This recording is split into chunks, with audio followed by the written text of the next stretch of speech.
महाराणा प्रताप 15वीं शताब्दी में मुगल सल्तनत भारत में अपने हाथ फैला रही थी। अरावली पर्वत वालों में जैसे आंधी उठी हुई दिख रही थी। भारत के वीर सपूत महाराणा प्रताप ने जन्म लिया था।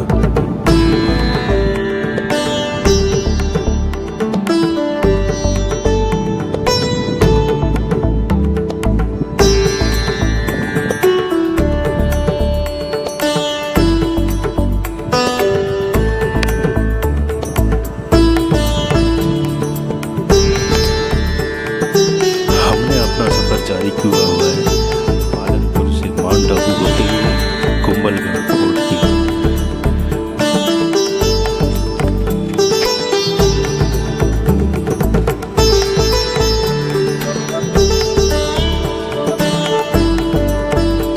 यह अरावली पर्वतमाला की श्रृंखला है जो कि राजस्थान से होते हुए दिल्ली के एक किनारे तक जाती है।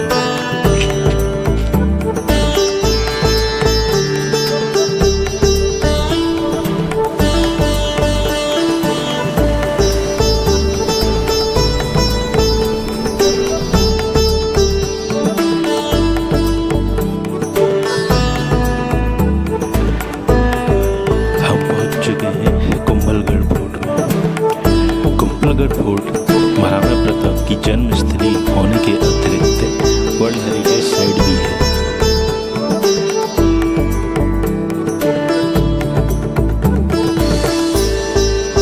ग्रेट वॉल ऑफ चाइना की दीवार मानव निर्मित ऐसी श्रृंखला है जो चांद से ही दिखाई देती है। इसका विश्व में पहला स्थान है। इसके बाद आता है कुंभलगढ़ फोर्ट का। कुंभलगढ़ फोर्ट की जो दीवारें बनाई गई है वह 36 किलोमीटर लंबी है। अरावली पर्वतमाला की श्रृंखला अस्त व्यस्त और आपदाओं से बचने के लिए ये दीवारों का निर्माण किया गया ताकि अरावली पर्वतमाला से होते हुए दूर दूर तक सैनिक भ्रमण कर सकें, गश्त लगा सकें और आक्रांताओं को मजबूत दीवारों से रोका जा सके। यह किला अत्यंत मजबूत है, इसे जीतना आसान नहीं है। इस किले में 8 द्वार हैं जिनसे होने के बाद ही मुख्य किले में प्रवेश किया जा सकता है। महाराणा प्रताप जन्मस्थली देखने के बाद हम लोग आगे निकल पड़ते हैं महाराणा प्रताप म्यूजियम जो कि कुछ ही दूरी पर स्थित है।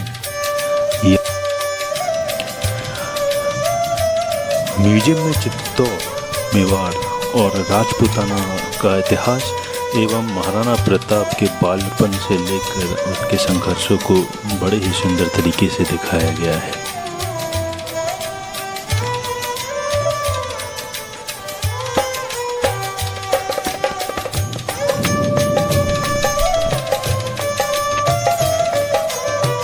यहाँ महाराणा प्रताप के स्टैचू रखे गए हैं। यदि आप सेल्फी लेने के इच्छुक हैं तो आप उनके साथ सेल्फी ले सकते हैं। अकबर की सेना में हाथी थे, महाराणा प्रताप के पास घोड़े। तो हाथी घोड़ों पर अटैक न करे इसके लिए उन्होंने घोड़े पर हाथी की सूंड की तरह एक आवरण डाल दिया था और युद्ध लड़ते थे। अंदर घुसने पर सबसे पहले चित्तौड़ और राजपूत के इतिहास के बारे में बताया गया।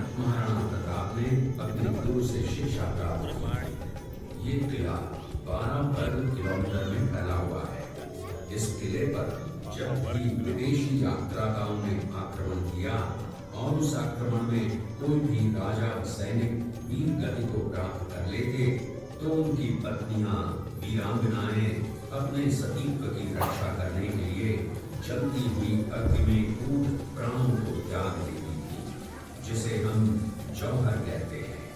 चित्तौड़गढ़ में 3 मुख्य बड़े जौहर हुए थे। प्रथम जौहर 1303 ईस्वी में रानी पद्मिनी ने 16,000 स्त्रियों वीरांगनाओं के साथ जौहर किया था, सिर्फ अल्लाउद्दीन खिलजी के कारण। दूसरा जौहर 1535 ईस्वी में गुजरात के शासक बहादुर शाह के आक्रमण के कारण रानी कर्मावती ने वीरांगनाओं के साथ किया। दृश्य देखा। इसी किले के अंदर की ये घटना है। मेवाड़ की एक ऐसी मां थी जिसने अपने पुत्र का बलिदान देकर राजवंश की रक्षा की थी। उस मां का नाम पन्नाधाय था। पन्नाधाय जाति से गुर्जर थी। वो एक राजकुमार की धाई मां थी। दूसरी तरफ हाथ में तलवार लिए खड़ा ये बनवीर सिंह एक दासी पुत्र है। ये कुंवर उदय सिंह की हत्या करके मेवाड़ की राजगद्दी प्राप्त करना चाहता था। एक रात्रि बनवीर सिंह को मौका मिला। वो राजकुमार उदय सिंह के बड़े भाई विक्रमादित्य सिंह की हत्या करके राजमहल की तरफ आगे बढ़ा। इसकी सूचना पन्नाधाय को लग गई। कुछ समय तक पन्नाधाय चिंतित हुई। तभी पन्नाधाय ने अपने पुत्र चंदन को राजसी कपड़े पहनाकर पलंग पर सुला दिया और उदय सिंह को एक टोकरी के अंदर छिपाकर पत्तों से ढक के महल के बाहर निकालकर गुप्त रास्ते से कुंभलगढ़ भेज दिया। बनवीर सिंह जब तलवार लेकर राजकक्ष में आया तो उसने पन्नाधाय से कड़क आवाज में उदय सिंह के लिए पूछा तो पन्नाधाय ने चंदन की तरफ इशारा किया। बनवीर ने चंदन को उदय सिंह समझकर चंदन की हत्या कर दी और ये समझने लगा कि मैंने राजकुंवर उदय सिंह को मार दिया। वही राजकुंवर बड़े होकर राजा बने और अपने नाम का उदयपुर नगर बसाया जो यहाँ से 40 किलोमीटर दूर है।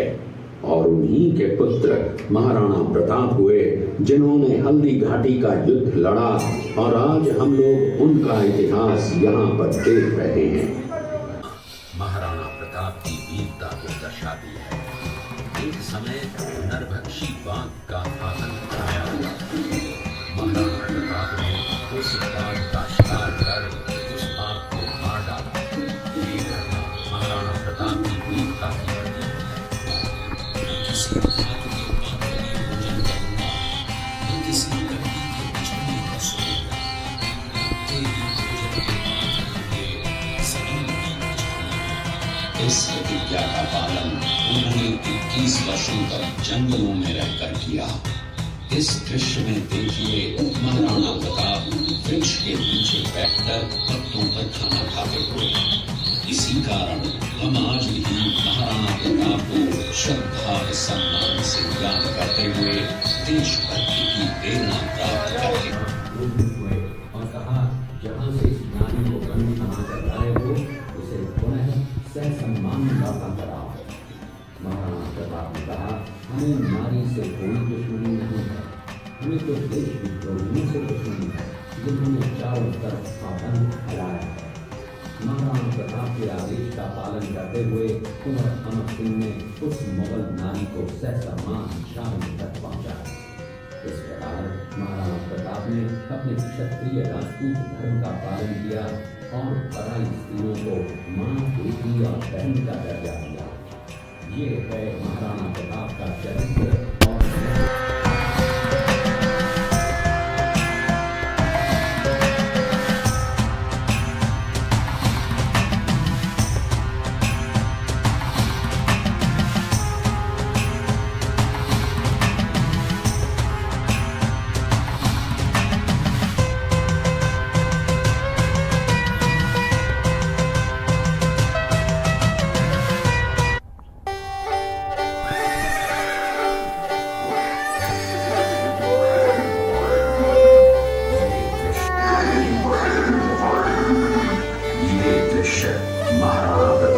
और सुविख्यात स्वामी भक्ति घोड़े चेतक के अंतिम मिलन का है।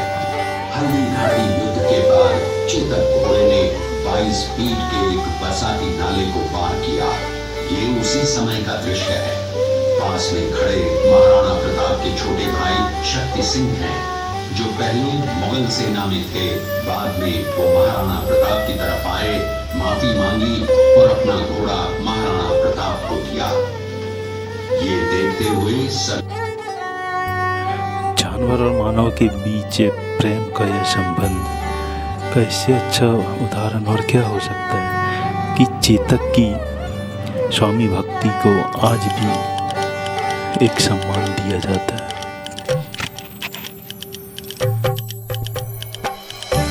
महाराणा प्रताप ताउम्र आज़ाद रहे। उन्होंने गुलामी मंजूर नहीं की। कहते हैं उनका ऐसा खौफ था कि अकबर भी उनसे घबराता था और कई बार उनसे संधि करने के लिए प्रस्ताव भेजा, पर महाराणा प्रताप को अपना राज्य किसी दूसरे के हवाले करना बिल्कुल पसंद नहीं था।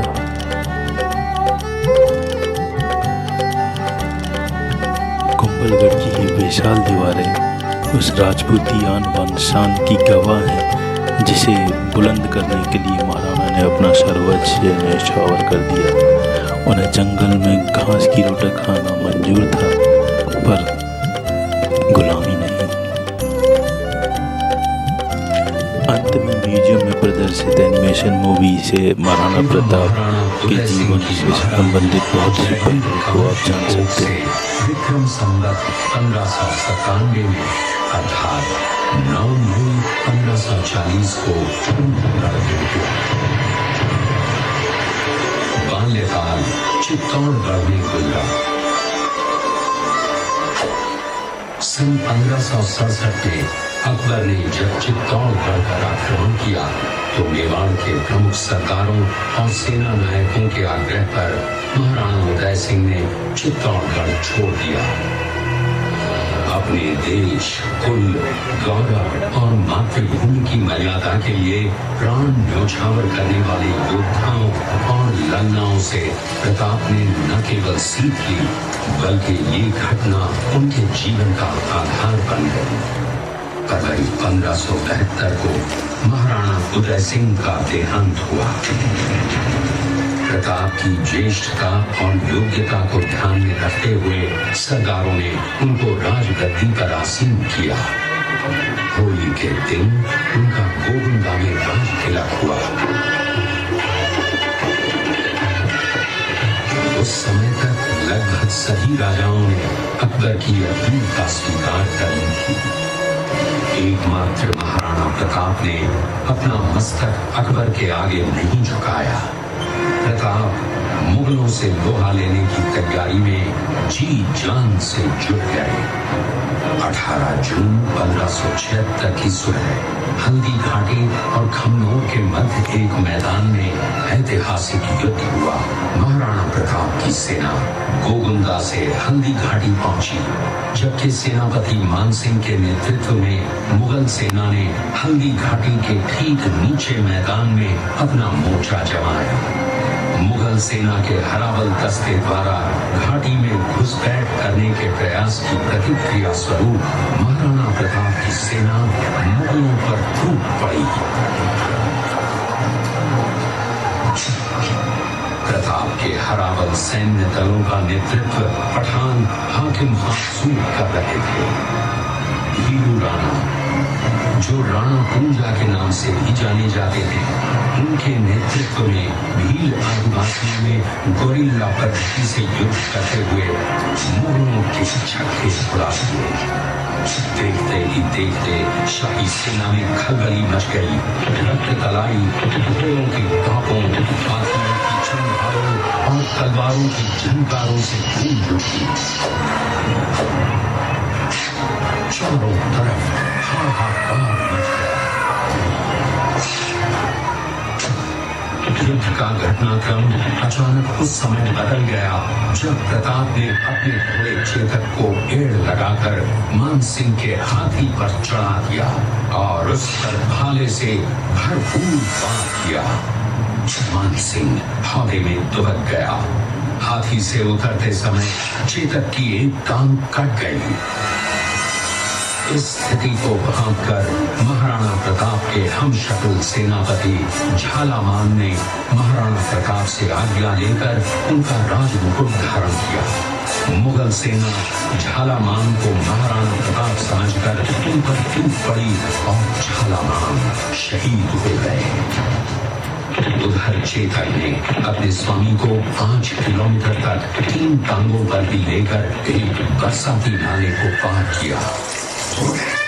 उसके पश्चात उसके प्राण पखेरु हो गए। इस युद्ध से महाराणा प्रताप के मन पर गहरा प्रभाव पड़ा। परिणाम स्वरूप उन्होंने मुगलों पर विजय प्राप्त करने तक राजसी ठान पाठ छोड़ने और पत्तों पर भोजन करने का प्रण लिया, जिसे उन्होंने जीवन भर निभाया। महाराणा प्रताप ने अपना सैन्य बल बढ़ाकर सर्वप्रथम अरावली पर्वत की घाटियों में बसे दिवेर पर चढ़ाई कर विजय प्राप्त की। इसके बाद कुंभलगढ़ पर भी विजय प्राप्त की। सिर्फ चित्तौड़गढ़ को छोड़कर सारे मेवाड़ को अपने अधीन कर लिया। कालांतर में महाराणा ने चावंड में अपनी राजधानी स्थापित की।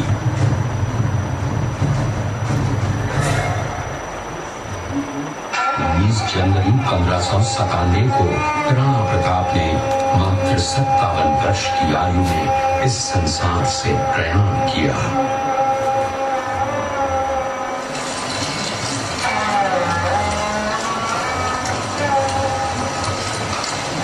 हल्दी घाटी का युद्ध एक सांप्रदायिक युद्ध न होकर आत्मसम्मान, मातृभूमि की स्वतंत्रता व स्वाधीनता का संघर्ष था।